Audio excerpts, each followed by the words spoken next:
Ya Allah, Kau tunjukilah kami yang benar dan kurniakan kepada kami keupayaan untuk mengikutinya, mengikuti yang benar itu.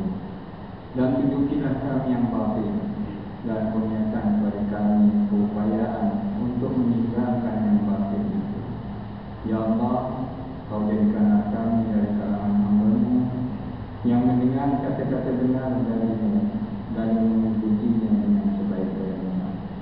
Alhamdulillah, marilah kita terus bersyukur kepada Allah Subhanahu wa Ta'ala. Dan perlu kita lahirkan kesyukuran itu dengan hati kita, bukan dengan mulut semata-mata. Bagaimana kita boleh menjadikan kesyukuran kita itu dengan hati kita? Tidak lain ialah bila mengenal siapa yang memberi rahmat kepada kita. Sekarang ini kita ini tidak sibuk. Siapa yang menjadikan kita tidak sibuk? Sekarang ini kita sihat. Siapa yang bagi sihat itu? Makan ubat pun kalau tak sihat, dia tak sihat juga. Tapi kalau sakit, kenalah makan ubat. Soalnya, bila kita makan ubat yang tentukan sihat ataupun tidak ialah Allah. Jadi kita bila mengingati dua perkara ini, kita tahu bahawa kalau tidak kerana Allah yang melapangkan masa kita, lebih-lebih lagi kalau tidak kerana Allah yang tahan kita sekarang ini sehingga kita tak keluar daripada masjid kerana nak mengikuti majlis ilmu, kalau kita rasakan ini benar-benar kerana rahmat Allah kepada kita, maka syukur kita kepada Allah dengan hati, bukan dengan lidah. Sebab la haula wala quwwata illa billah. Tiada daya, tiada kekuatan untuk melakukan perintah ataupun meninggalkan larangan, melainkan dengan pertolongan dan rahmat Allah. Memang benar pertolongan Allah, tapi kita kena melihat pertolongan itu tandanya apa? Tandanya Allah sayangkan kita. Tandanya Allah kasihkan kita. Allah tidak mahu kita sia-siakan masa dan kesihatan kita dalam perkara yang tidak memberi apa-apa faedah. Kita hanya kita sekarang ini kerana nak memberikan kebaikan kepada kita. Duduknya kita dah jadi i'tikaf. Berada dalam majlis ilmu seperti berada di Riyadhul Jannah, taman-taman dalam syurga.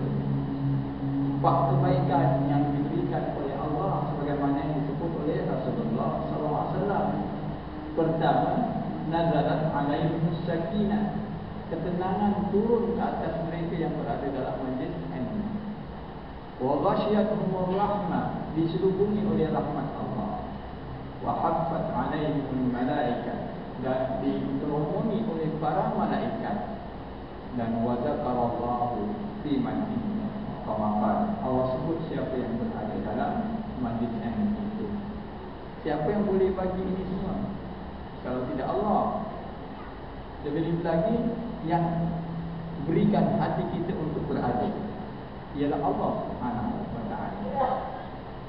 Dan saya percaya tak ada yang nak buat-buat dulu dalam majlis ini. Kalau ada buat-buat pun, intubdu ma fi anfusikum aw tukhfuhu yuhasibkum bihillah. Allah akan hisab nanti. Kiranya kamu menzahirkan apa yang ada dalam jiwa kamu, dalam diri kamu, ataupun kamu sembunyikannya, Allah akan hisab kamu dengan apa yang kamu sembunyikan ataupun kamu nyatakan itu. Ya Allah. Ini yang kita kena fahami daripada apa yang kita baca, sama ada dalam majlis tahlil dan sebagainya. Sedikit-sedikitlah cuba fahami apa yang kita baca bila kita bertahlil. Sebab bagus, ramai orang kita rajin bertahlil malam Jumaat, kan begitu. Tak ada masalah. Soalnya sekarang kita rasakan tak apa yang setiap kita baca, supaya insya-Allah kalau datang bertahlil tak ada makanan pun dia bertahlil juga. Itu jadinya, ya. Maka ini penting para jemaah supaya kita benar-benar dapat menjadikan diri kita hamba Allah yang akan kembali kepada Allah dalam keadaan radhiyallahu anhum wa radu an. Allah redha kepada mereka dan mereka redha kepada Allah Subhanahu wa taala. Tapi kena ingat, redha Allah adalah lebih besar daripada segala-galanya. Wa ridwanun minallahi akbar. Ya, keredaan Allah lebih besar daripada nikmat yang ada di dalam syurga. Itu ayat ini ada kaitannya dengan apa? Dengan orang yang dah masuk syurga, tapi Allah masih sebutkan wa ridwanun minallahi akbar. Redha Allah lebih besar daripada nikmat yang ada dalam syurga. Mungkin kalau kita buat contoh saja, bukan nak samakan ya.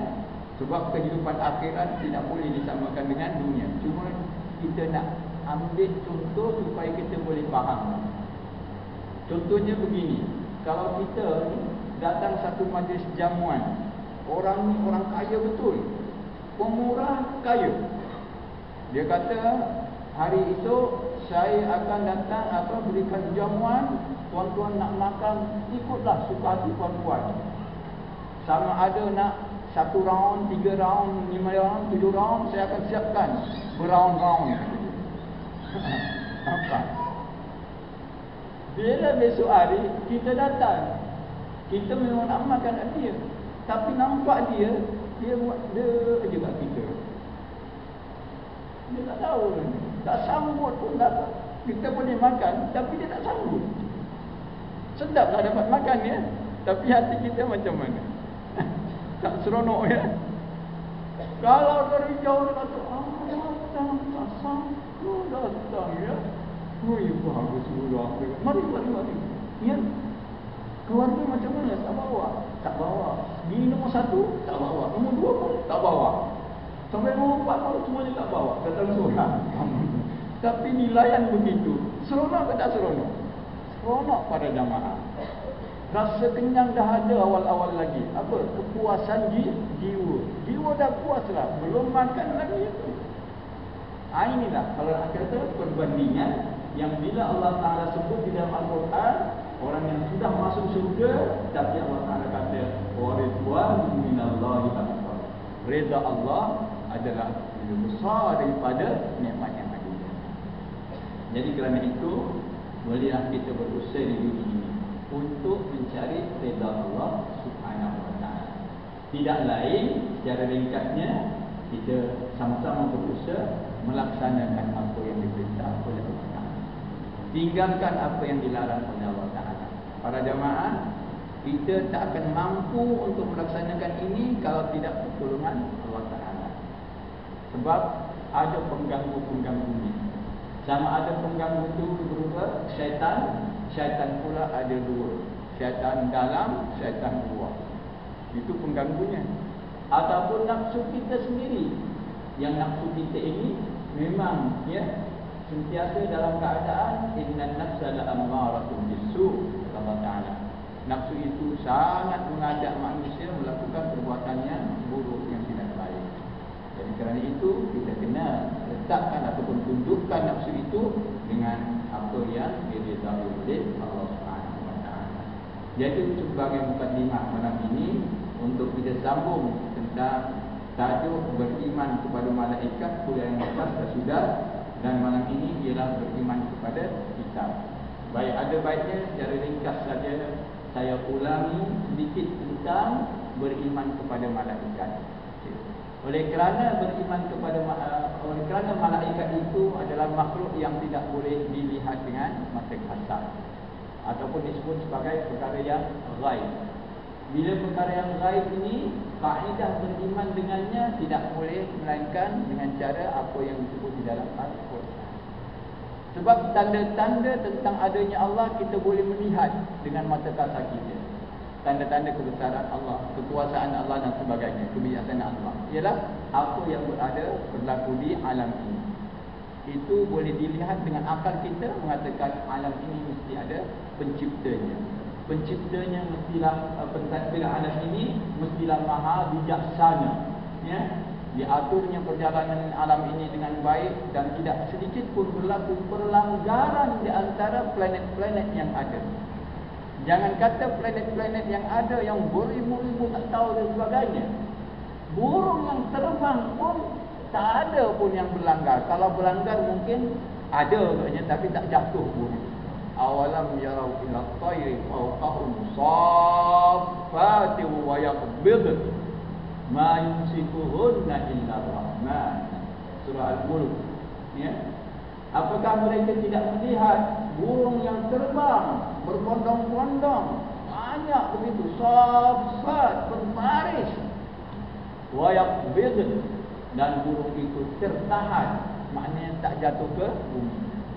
Bila tertahan tak jatuh ke bumi, Allah Ta'ala kata ma yumsikuhunna illa rahman. Tidak ada yang menahan burung itu daripada jatuh melainkan Allah yang bersifat pengasih dan penyayang. Maknanya apa? Tentang ini semua boleh kita lihat, menunjukkan ataupun dikatakan dalil adanya penciptaan. Tapi tentang adanya malaikat tak boleh. Kita lihat ini, tandanya ada malaikat, tak boleh. Tandanya ada syaitan, yang tak boleh. Bagaimana kita boleh percaya itu? Melalui Al-Quran. Sebab dia perkara yang ghaibiyat. Maka ulama-ulama ada yang mengatakan perkara-perkara yang ghaibiyat ini tidak boleh beriman dengannya melainkan melalui Al-Quran, iaitu antariqis sam'i katanya, melalui cara pendengaran. Maka dinamakan perkara itu adalah as-sam'iyyah, perkara-perkara yang didengar melalui Al-Quran ataupun daripada hadis-hadis Nabi sallallahu alaihi wasallam. Itu asas kepada beriman kepada malaikat. Begitu juga perkara-perkara ghaib yang lainnya, yang mana syaitan dan sebagainya itu termasuklah hari akhirat. Hari akhirat kalau kita lihat secara kasar ini tidak dapat kita melihatnya dengan cara kasar. Tapi dengan dalil-dalil yang Allah Ta'ala sebutkan di dalam Al-Quran, bahawa apa? Bahawa di sana nanti adanya kebangkitan, di sana nanti adanya balasan di hari akhirat. Ya, walal akhiratu khairul laka minal ula. Baik, itu yang berhubung dengan apa? Dengan beriman kepada malaikat. Malam ini kita akan lihat beriman kepada kitab. Ya, ini perkara ini sudah nampaknya biasa yang kita dengar para jamaah. Tapi melalui buku ini kita akan cuba melihat sedikit sebanyak bagaimana kita nak memerhatikan di dalam Al-Quran tentang kitab-kitab yang diturunkan oleh Allah Subhanahu Wa Taala kepada makhluk manusia ini. Ya, baik. Kepada siapakah kitab-kitab ilahi, yakni kitab-kitab daripada Allah diturunkan? Kepada para nabi dan para rasul. Okay. Benda ini semuanya para jamaah tidak lain ialah berdasarkan kepada apa yang difirmankan oleh Allah Subhanahu Wa Taala. Kalau tidak berdasarkan kepada apa yang difirmankan oleh Allah Taala, maka di sana banyak kemungkinan berlaku orang menyangka ataupun mendakwa bahawa ada rasul-rasul yang telah dipilih oleh Allah Subhanahu Wa Taala mengikut apa yang dipikirkan oleh akal mereka sendiri. Tetapi ia tidak boleh dipercaya dengan cara demikian, melainkan apabila disebut oleh Allah di dalam Al-Quran. Allah berfirman dalam surah Al-Baqarah ayat 213. Faba'asallahu an-nabiyyina mubashshirina wa munzirin wa anzala ma'ahumul kitaba bil haqq liyahkuma bainan nasi bima ikhtalafu fi. Ya. Ayat ini sebelumnya nak menceritakan manusia ini asalnya adalah satu umat. Maksudnya satu umat ialah bermula daripada Nabi Adam alaihissalam. Kemudian bila berkembang dan mula manusia sudah berbeza-beza cara pegangan dan kepercayaannya. Kalau dengan Nabi Adam alaihissalam mulanya ialah dengan beriman kepada Allah saja. Tapi oleh kerana manusia ini bila berkembang, sifat manusia suka berpindah randa. Ya, manusia ini sifatnya ia tidak suka berada di satu tempat yang tetap. Itu sifat manusia. Maka bila berkembang maka sudah berbagai-bagai keturunan. Bila berbagai keturunan, tak ada rasul. Bila tak ada rasul, mereka mula berselisih tentang Tuhan. Mula berselisih tentang Tuhan. Bila mereka mula berselisih tentang Tuhan, Allah Ta'ala mula turunkan rasul-rasul kepada kaum-kaum yang dipilih oleh Allah Ta'ala. Yang dipilih oleh Allah Ta'ala. Mungkin ada orang mengatakan cara pemilihannya macam mana? Kita kata berdasarkan apa yang disebut di dalam Al-Quran. Tak boleh membuat tanggapan-tanggapan ataupun membuat andaian kaum ini ada rasulnya, kaum ini ada rasulnya. Tidak boleh demikian. Dia mesti melalui apa yang disebut di dalam Al-Quran. Dan untuk percaya bahawa yang disebut di dalam Al-Quran itu betul, kita kena yakin bahawa tanda kebenaran Rasulullah SAW yang membawa Al-Quran itu. Baik, siapa yang membawa Al-Quran dan menyampaikan Quran kepada kita? Bermula Rasulullah SAW, diteruskan oleh para sahabat, tabi'in dan sampailah kepada kita sekarang ini. Hebatnya Al-Quran para jamaah, cuba perhatikan. Berapa surah di dalam Al-Quran? 114 surah. Bermula dengan Fatihah, berakhir dengan An-Nas. Pergi negara mana? Semuanya macam itu. Bermula dengan Bismillahirrahmanirrahim, Alhamdulillahirabbil alamin, Fatihahnya sampailah An-Nas. Walaupun mungkin ada lidahnya yang berbeza-beza sikit. Bismillahirrahmanirrahim, Bismillahirrahmanirrahim. Itu tak apalah. Tapi yang penting Fatihah juga. Nah gitu kan? Yang ada juga Bismillahirrahmanirrahim. Itu boleh jadi yang begitu kan? Maknanya berbeza kerana lidahnya. Tapi yang dibaca apa dia? Fatihah. Semua. Yang kita hafal Fatihah, kalau kita berhenti ataupun kita terlupa, boleh sambung tak? Nampak? Ini yang ada di antara seorang Kristian asalnya. Dia tu padri juga, tapi bukan padri kelas atas, padri yang baru nak naik. Dia kata, saya ni cerita pengalaman dia masuk Islam kerana kita ni ada 4 Bible katanya. Matthew, Luke, John, Mark katanya. Tapi setiap kitab ini bermula dengan yang berbeza antara satu kitab dengan satu kitab. Dia kata, kalau kitab ini betul, kenapa dia bermula berbeza pula? Satu kata dia. Ya? Kemudian ada beberapa fakta tentang ketuhanan yang agak bercanggah. Mula dia tak berapa selesa. Dia ni ada orang hanyahkan Quran, dia pergi ke satu negara, pergi ke Eropah. Dia baca yang ada terjemahannya dalam bahasa Inggeris. Dia buka Fatihah, An-Nas. Yang pergi ke negara Asia, dia buka pergi Indonesia, Fatihah, An-Nas. Sama semua ini katanya. Kalau dah sama semua ini, tentu semuanya adalah sama, maka tidak boleh diragukan kebenaran Al-Quran. Itu pertama. Yang kedua, yang Quran yang disampaikan kepada kita ini ialah kita yakin bahawa dia benar kerana disampaikan kepada kita oleh manusia yang sifatnya apa? As-Sadiqul Amin, yang benar dan dipercayai. Baik, kalau kita buka Al-Quran, Allah Ta'ala sendiri mengatakan, "Lau taqawwala 'alaina ba'dal aqawil akhadna minhu bil yamin." Kalau dia mengada-adakan satu perkataan yang bukan daripada Al-Quran, lalu dia kata itu adalah Al-Quran. Dia itu maksudnya siapa? Muhammad sallallahu alaihi wasallam. Maknanya kalau Muhammad mengadakan satu saja perkataan yang bukan daripada Al-Quran, tapi dia kata itu adalah Al-Quran, apa kata Allah Ta'ala? Aku hukum dia dari awal. Itu kata Allah. Buka sirah. Nabi pernah dihukum oleh Allah tak? Nabi dinasihatkan oleh Allah Ta'ala, malah dilindungi oleh Allah Subhanahu Wa Ta'ala. Sehingga surah Ad-Duha itu sendiri cerita tentang Nabi sallallahu alaihi wasallam. Yang kalau kita lihat ada hikmatnya. Kenapa Allah Ta'ala jadikan Rasulullah SAW ini lahir sebagai anak yatim piatu. Yatim piatu. Hikmatnya apa? Allah nak mengajar kepada kita bahawa supaya manusia ini jangan mempunyai kepercayaan ada manusia yang jaga dia. Allah nak memberitahu Muhammad sallallahu alaihi wasallam ini adalah dijaga, dipelihara oleh Allah dan dididik oleh Allah Subhanahu wa taala. Itu yang kata baginda, adzabani rabbi fa ahsana ta'dibi. Yang mendidik aku ialah Tuhanku dan didikannya adalah yang paling baik sekali, kata Rasul. Tengok, ma wadda'aka rabbuka wa ma kan, wa wajadaka dhallan ada, wa wajadaka 'ailan fa aghna. Tengok, Nabi ketika kecil tak ada bapa, tak ada mak, mungkin dia dalam kebingungan.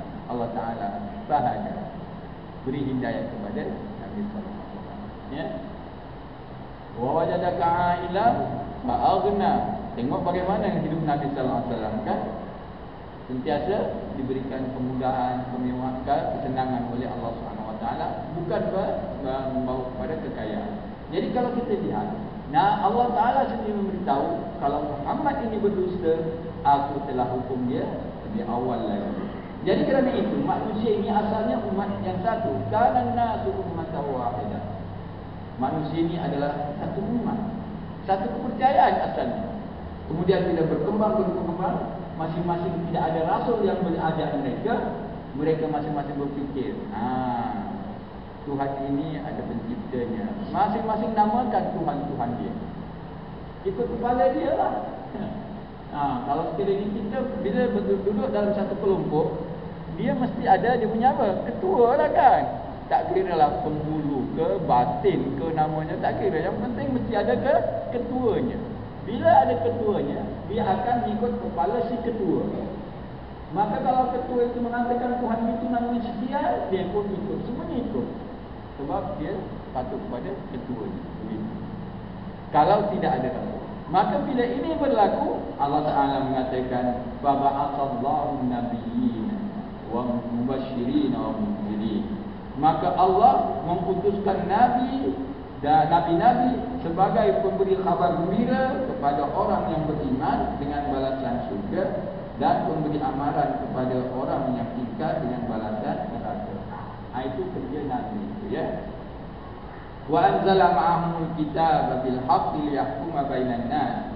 Dan Allah telah menurunkan ke atas mereka apa dia? Kitab. Maknanya setiap rasul dan setiap nabi itu ada kitab yang Allah Ta'ala turunkan kepadanya. Baik, mungkin ada timbul sekarang. Kalau begitu semua rasul itu ada kitabnya, kan begitu, kan? Okey. Sama ada daripada Nabi Adam, Nuh, Idris, Saleh dan seterusnya sampai Muhammad SAW. Baik. Maka bila disebut demikian, ulama-ulama dalam bercakap ataupun membicarakan tentang beriman kepada kita, mereka membahagikan kepada dua. Satu, beriman secara ijmali, secara ijmal. Secara ijmal maknanya secara ringkas. Yang kedua disebut sebagai tafsili, secara satu persatu. Yang ijmal ni yang ringan, yang Allah Ta'ala mengatakan Allah memutuskan ataupun menurunkan bersama mereka kitab. Maknanya setiap rasul itu ada kitab yang Allah Ta'ala telah turunkan. Selesai, ya. Kemudian sekarang ini mana kitab-kitab itu? Orang akan bertanya, mana kitab-kitab itu? Maka kita pun buka Al-Quran, Allah Ta'ala menceritakan secara tafsir. Yang disebut oleh Allah Ta'ala hanya 4 kitab yang disebut oleh Allah Ta'ala. Maknanya kita tidak boleh nafikan ada kitab yang lain. Begitu. Amin Nabi Idris kita kata ada, mengatakan wa anzala ma'ahumul kitaba bil haqq liyahkuma bainan nas. Kami turunkan kepada mereka bersama mereka itu kitab. Jadi mungkin kata mesti cari ada. Kita dalam bab ini para jamaah, supaya akidah kita ini selamat daripada mengandaikan berbagai-bagai yang tak tentu, belum tentu benarnya, maka kita menggunakan kaedah yang am tadi, iaitu wajib kita percaya semua rasul ada kitabnya yang am. Tapi yang secara persatu-persatu yang Allah sebut hanyalah 4. Maka 4 sini yang kita tak boleh pertikaikan. Maknanya kena sebut. Ada Taurat, ada Injil, ada Zabur, ada Quran. Di samping itu ada Suhuf Ibrahim wa Musa. Sebab Allah Ta'ala sendiri sebut, ya, yang Suhuf Ibrahim wa Musa. Kan begitu kan? Jadi ini yang kaedahnya secara tafsir. Yang lain kita kata Rasul itu ada kitabnya, ya. Kalau cari pun kita akan cuba menimbangkan dengan Al-Quran. Al-Quran secara umum menyebutnya memang ada para rasul itu kitabnya, tetapi oleh kerana Allah tidak menyebut satu persatu selain daripada 4 kitab ini, maka kita katakan yang wajib kita percaya secara satu persatu ialah 4 kitab ini. Jadi bila demikian, ini yang kadang-kadang ada golongan-golongan tertentu, mari kita cari kitab-kitab itu. Baik para jamaah, dalam hal ini kita kena jaga, ya.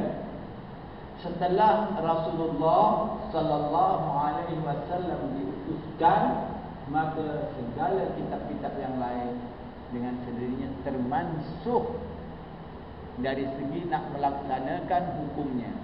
Bukan kitabnya dimansuhkan. Kitab tidak boleh dimansuhkan, ya. Syariat yang dibawa setelah Nabi SAW diputuskan, maka syariat yang lalu dah tak boleh diikut lagi. Tak boleh saya nak ikut cara Nabi Nuh umpamanya. Tak boleh.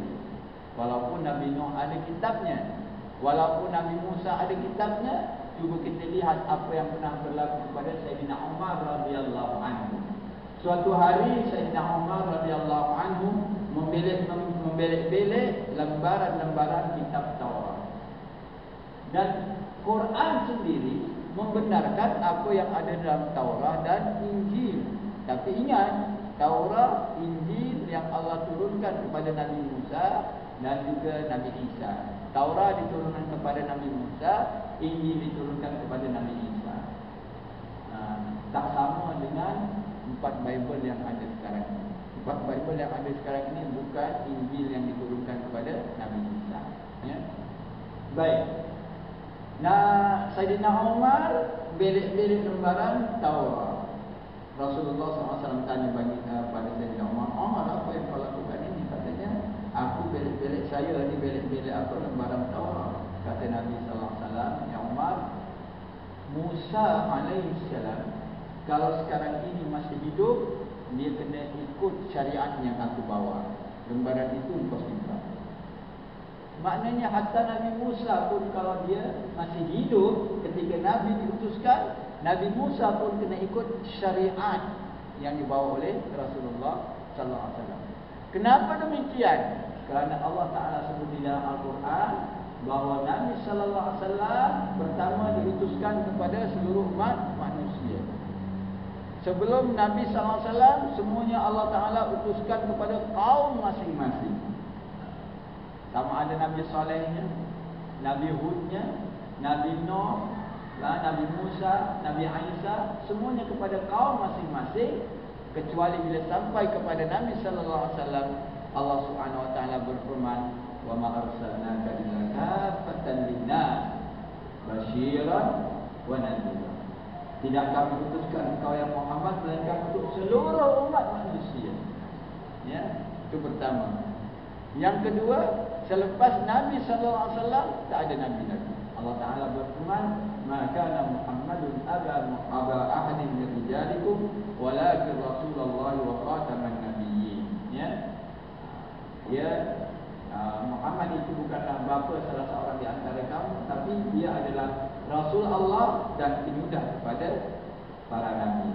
Jadi bila dua-dua ayat ini kita gunakan, artinya selepas Rasulullah SAW, pertama tidak ada nabi. Yang kedua, tidak ada kitab lagi yang diturunkan.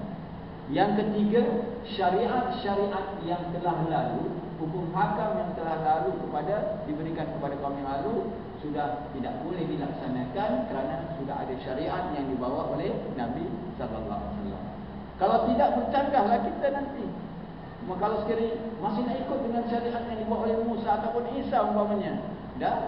Macam mana dengan ayat yang Allah Ta'ala mengatakan, pertama, Muhammad diutuskan untuk semua rasul. Muhammad diutuskan kepada semua umat manusia. Wa ma arsalnaka illa kafatan linnas. Satu. Yang kedua, kita lihat ya, Rasulullah SAW sendiri, tengok, sayangnya kepada umat baginda, hatta kepada mereka yang tak beriman pun disebut di dalam surah An-Nisa. Ya, ulama tafsir mentafsirkan ayat ini ya berhubung dengan apa? Satu riwayat. Suatu hari Rasulullah sallallahu alaihi wasallam berjumpa Abdullah bin Mas'ud. Abdullah bin Mas'ud seorang sahabat yang bagus bacaannya. Lalu kata baginda kepada Abdullah bin Mas'ud, "Ya Abdullah, bacakan Al-Quran kepadaku." Kata Abdullah bin Mas'ud, "Ya Rasulullah, Quran diturunkan kepada Tuhan, saya nak baca." Kata Nabi SAW, "Saya suka mendengar orang lain membaca." Bila Abdullah bin Mas'ud baca surah An-Nisa sampai kepada ayat 41, "Wa kaifa idza ji'na min kulli ummatin bi syahidin wa ji'na bika 'ala haula'i syahida." Nabi sebab tak tahan Nabi, dia kata, "Abdullah, cukup berhenti, aku tak tahan." Baginda menangis. Maksud ayat tadi apa dia? Bagaimana nanti di hari kemudian, maknanya di hari akhirat, kami datangkan setiap umat itu rasulnya sebagai saksi kepada mereka. Saksi apa? Siapa yang beriman ataupun tak beriman. Kan nabi-nabi yang lain semuanya ada yang beriman, ada yang tak beriman kan? Hatta ada nabi itu yang keluarga sendiri tak beriman. Nabi Nuh, anak dan isterinya tak beriman. Nabi Lut, anak dan isterinya tak beriman. Tengok, hatta nabi pun sendiri ada yang tak beriman. Maknanya mereka akan menjadi saksi kepada kaum masing-masing, dan engkau ya Muhammad akan menjadi saksi kepada umat seluruhnya, yaitu sama ada yang beriman ataupun tak beriman. Cuba bandingkan bilangan kaum yang dahulu, berapa mereka yang beriman dan tak beriman dibanding dengan umat Nabi Muhammad sallallahu alaihi wasallam. Semua ini selagi dunia masih ada ini, selagi belum berlaku kiamat, semua adalah umat Nabi Muhammad sallallahu alaihi wasallam. Cuma masalahnya sampai kepada mereka ataupun tidak. Sampai tak sampai, ini kerja kita pula. Kenapa tak sampai? Ini kerja kita. Tapi mereka ini adalah umat Nabi Muhammad sallallahu alaihi wasallam. Itu yang Nabi sallallahu alaihi wasallam tak tahan sehingga baginda menangis. Baginda nanti akan menjadi saksi kepada mereka ini semua beriman ataupun yang tidak beriman. Jadi ini para jamaah yang kita nak lihat bahawa Allah Subhanahu Wa Taala telah memutuskan semua rasul itu dengan kitab-kitab yang diturunkan kepada mereka yang mengandungi kebenaran. Tujuannya apa? Liyahkuma bainan nas bima ikhtalafu fi, supaya rasul-rasul itu menjalankan hukum di antara manusia dalam perkara yang mereka perselisihkan. Apa yang mereka perselisihkan? Yang pertama, tentang ketuhanan. Cuba kita lihat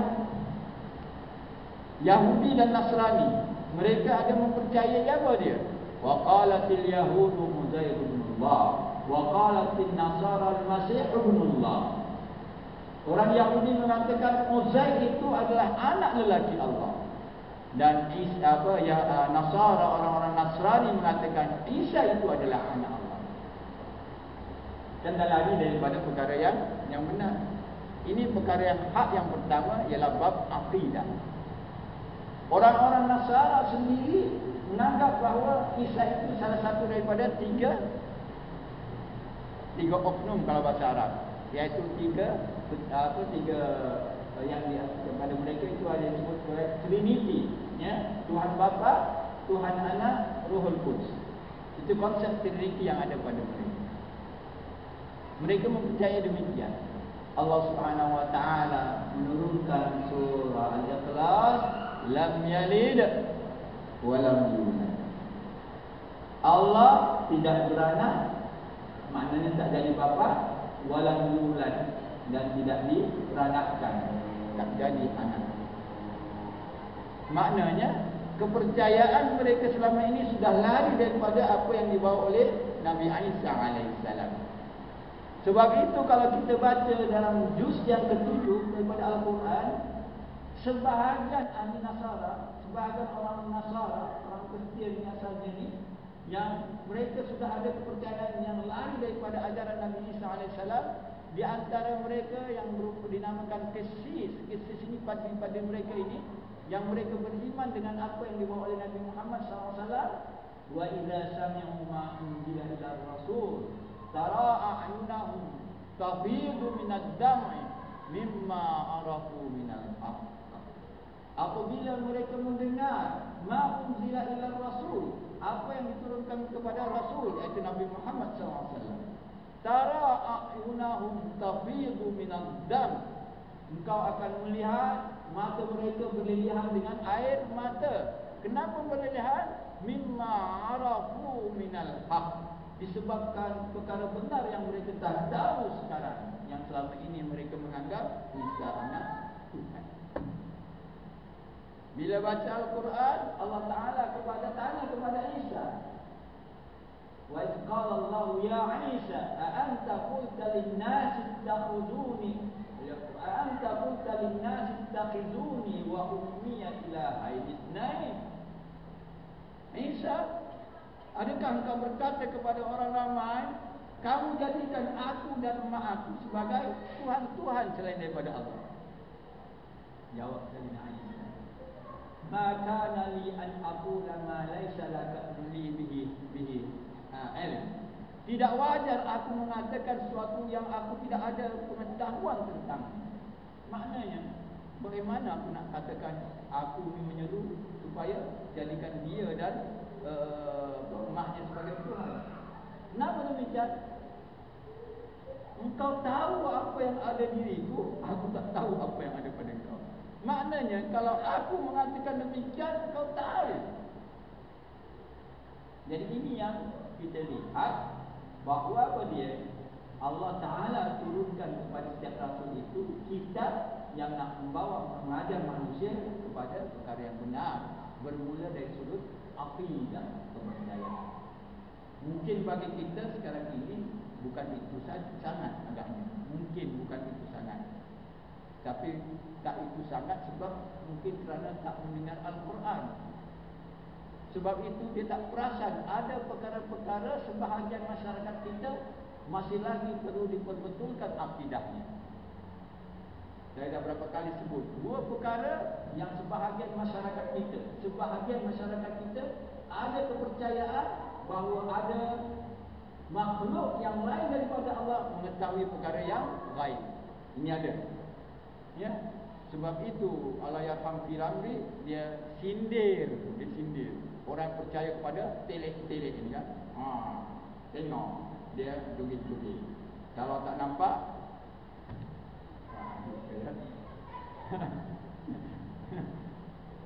ini masih ada kepercayaan. Kita para jamaah kena kuatkan akidah kita. Saya selalu bawa, kita tak nafikan sihir berlaku. Kita jangan nafikan. Sihir boleh berlaku. Orang yang melakukan sihir, tanggunglah dosa besar itu. Sebab sihir di antara dosa besar.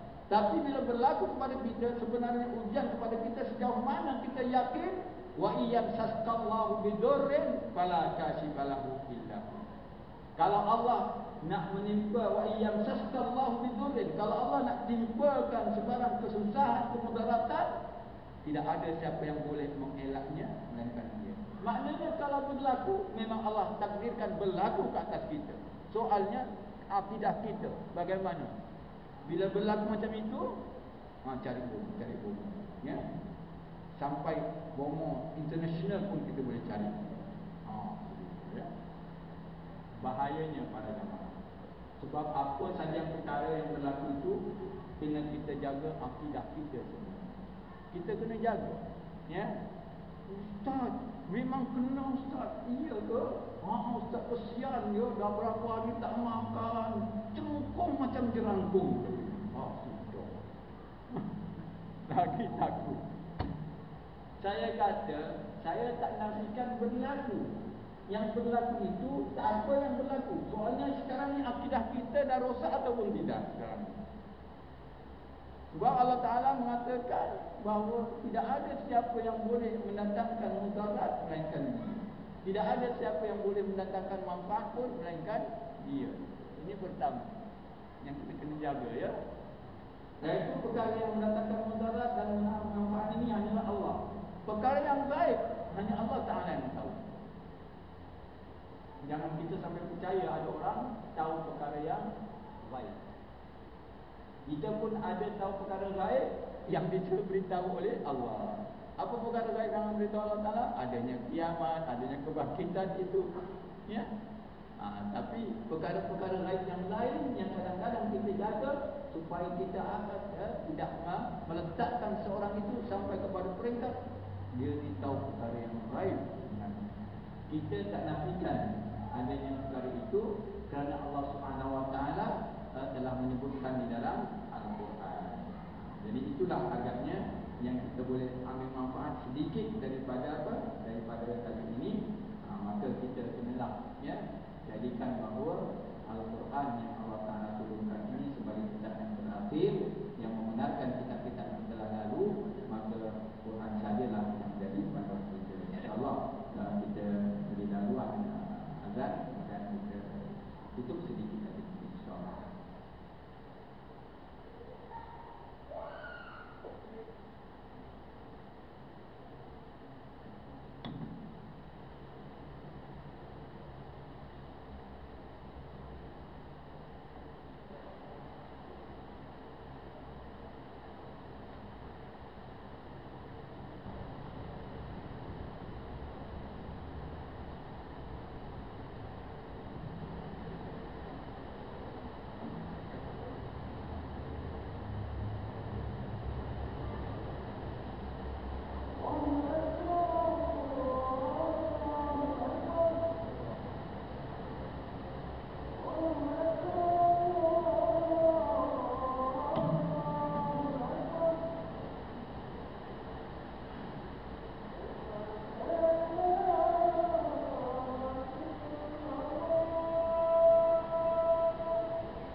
InsyaAllah kita buat kesimpulannya. Maka kesimpulannya ialah Allah Subhanahu Wa Taala telah menurunkan kepada setiap rasul yang diutus kitab masing-masing.